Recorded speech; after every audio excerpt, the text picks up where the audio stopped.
Hello, friends. You have seen the commercials. A retired couple sitting on their porch. A familiar face explaining how you can access the equity in your home, get tax-free cash, and never make a monthly mortgage payment again. It sounds straightforward. It sounds like a smart move for someone who owns their home and needs extra income in retirement. So you call the number. You speak to someone friendly and knowledgeable. The paperwork arrives. And somewhere between the commercials and the contract is a set of conditions, costs, and triggers that nobody walked you through clearly, conditions that in certain situations can result in you losing the home you spent decades paying for. Reverse mortgages are not a scam. They are a federally regulated financial product, and for some seniors, in some situations they can be a genuinely useful tool. But the gap between what the advertising communicates and what the contract actually contains is significant.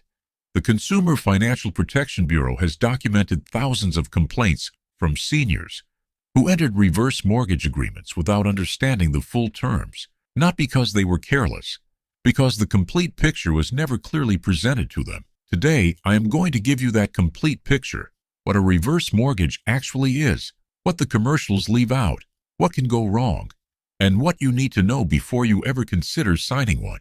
Before we get into what the commercials leave out, it helps to be clear about what a reverse mortgage actually is and how it works. Because the advertising language, tax-free cash, no monthly payments, stay in your home, is technically accurate in certain contexts. It just leaves out the rest of the story. A reverse mortgage is a loan. That is the starting point. It is not a grant, not a benefit program, and not free money. It is a loan secured by your home. The most common type is called a home equity conversion mortgage, or HECM, and it is insured by the federal government through the Federal Housing Administration. Here is how it works. If you are 62 or older and you own your home outright or have significant equity in it, you can borrow against that equity. The lender pays you, either as a lump sum, a line of credit, or monthly payments. You do not make monthly mortgage payments back to the lender while you live in the home. Instead, the loan balance grows over time as interest and fees accumulate. The loan becomes due when you sell the home, move out permanently, or pass away. At that point, the loan, including all accumulated interest and fees, must be repaid, typically from the proceeds of selling the home. That is the basic structure. And within that structure, there are several layers of detail that the commercials consistently gloss over. Those details are what this video is about. The advertising around reverse mortgages focuses almost entirely on what you receive. It says very little about what it costs, and the costs are substantial. The first cost is the origination fee. Lenders charge this fee for processing the reverse mortgage. For HECM loans, the origination fee is capped by federal law, but it can still reach up to $6,000 depending on the value of your home. That amount is typically rolled into the loan balance rather than paid up front, which means it starts accruing interest from day one. The second cost is mortgage insurance. Because HECM loans are federally insured, borrowers are required to pay mortgage insurance premiums. There is an upfront premium of 2% of the home's appraised value on a $300,000 home that is $6,000, plus an annual premium of 0.5% of the outstanding loan balance charged every year for the life of the loan. Again, these costs are typically added to the loan balance rather than paid out of pocket, but they accumulate steadily, and they reduce the equity remaining in your home over time. The third category is closing costs. Just like a traditional mortgage, a reverse mortgage comes with appraisal fees, title insurance, inspection fees, and other closing costs. These typically range from $2,000 to $5,000 depending on your location and the complexity of the transaction. Add these together and the upfront cost of entering a reverse mortgage before you have received a single payment can easily exceed $15,000 on a mid-value home. And because these costs are rolled into the loan rather than paid directly, many borrowers do not feel them immediately. They feel them later when the loan balance is significantly higher than expected and the equity remaining in the home is significantly lower. The interest rate is another cost that deserves specific attention. Reverse mortgage interest rates can be fixed or variable. Variable rate loans, which are common, adjust over time based on market conditions. As rates rise, the loan balance grows faster. Over a period of 10 or 15 years, the compounding effect of interest on a growing loan balance can consume a very large portion of your home's equity. The commercials do not walk you through that math. You need to do it yourself or have someone do it for you before you sign.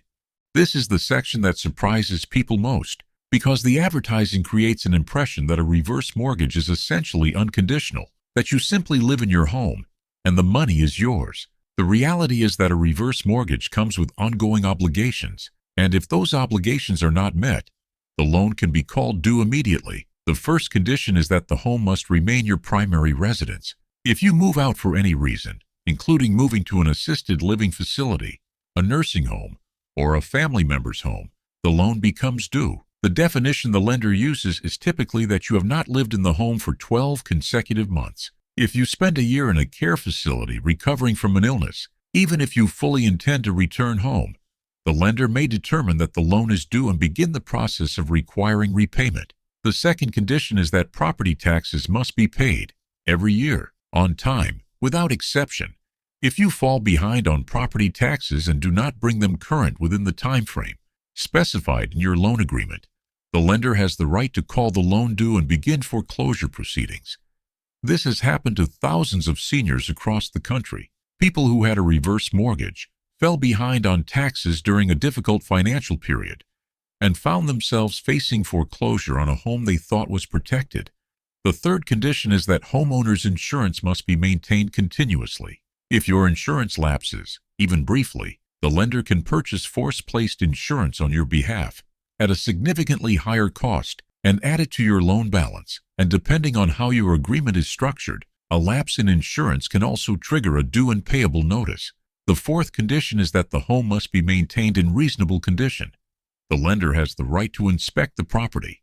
If the home falls into significant disrepair, something that can happen gradually as seniors age and find home maintenance more difficult, the lender can require repairs to be made. If those repairs are not completed within a specified time frame, the loan can again be called due. These are not obscure fine print items. They are standard conditions of every HECM reverse mortgage, but they are almost never discussed in the advertising, and they are not always clearly explained during the sales process either.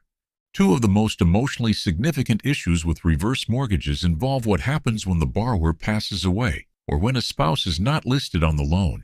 These situations have caused significant hardship for families who did not understand the terms before signing. The surviving spouse issue is particularly important. In the past, if only one spouse was listed as the borrower on a reverse mortgage, and that spouse passed away, the surviving spouse, if they were not on the loan, could be required to repay the loan immediately or vacate the home. Federal rules have been updated to provide some protections for eligible non-borrowing spouses, but those protections come with specific conditions, and they do not apply in every situation. If you are married and considering a reverse mortgage, both spouses should understand clearly how the loan treats the surviving partner before signing, not after. For heirs, the situation is straightforward but often comes as a surprise. When the last borrower passes away or permanently leaves the home, the heirs typically have a limited period, usually 6 months with possible extensions, to either repay the loan and keep the home or sell the home and use the proceeds to repay the loan.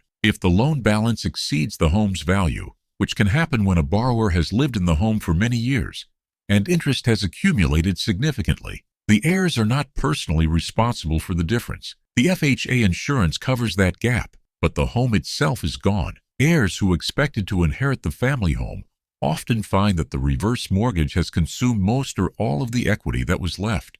None of this means a reverse mortgage is automatically the wrong choice. For a senior who is house rich and cash poor, who has no heirs with a strong interest in inheriting the home, who is in good health and plans to remain in the home long term, and who has a clear plan for meeting the ongoing obligations, a reverse mortgage can provide genuine financial relief. But the decision should be made with the complete picture in front of you, and that means getting answers to specific questions before you sign anything. The first question is, what is the total cost of this loan? Ask the lender to show you the full cost, origination fees, mortgage insurance, closing costs, and projected interest over 10, 15, and 20 years. Ask them to show you what the projected loan balance will be at each of those points and how much equity will remain in your home. The second question is, what are the conditions that could make this loan due immediately? Ask specifically about the rules around primary residence, property taxes, homeowners insurance, and home maintenance. Ask what happens if you need to spend time in a hospital or rehabilitation facility. Ask at what point the lender would consider the home to no longer be your primary residence. The third question is, what happens to my spouse if I pass away first? If you are married, this is not optional. You need to know exactly how your specific loan treats a non-borrowing spouse and what protections, if any, apply in your situation. The fourth question is, what happens to my heirs? Ask the lender to walk you through exactly what your heirs will be responsible for and what timeline they will have to respond. Federal law requires that every HECM borrower complete a counseling session with a HUD-approved housing counselor before the loan can be finalized. That counselor is independent of the lender and is required to explain the full terms of the loan to you. Take that session seriously. Come prepared with these questions, and do not let anyone rush you through it. The counseling requirement exists specifically to protect you. Use it. You can find a HUD-approved reverse mortgage counselor by calling 1-800-569-4287 or by visiting hud.gov and searching for housing counselors in your area. Let us bring it all together. A reverse mortgage is a loan secured by your home. It allows you to access your home equity without making monthly payments, but the loan balance grows over time as interest and fees accumulate and becomes due when you sell, move out, or pass away. The costs are significant: origination fees, mortgage insurance premiums, closing costs, and compounding interest can consume a large portion of your home equity over time.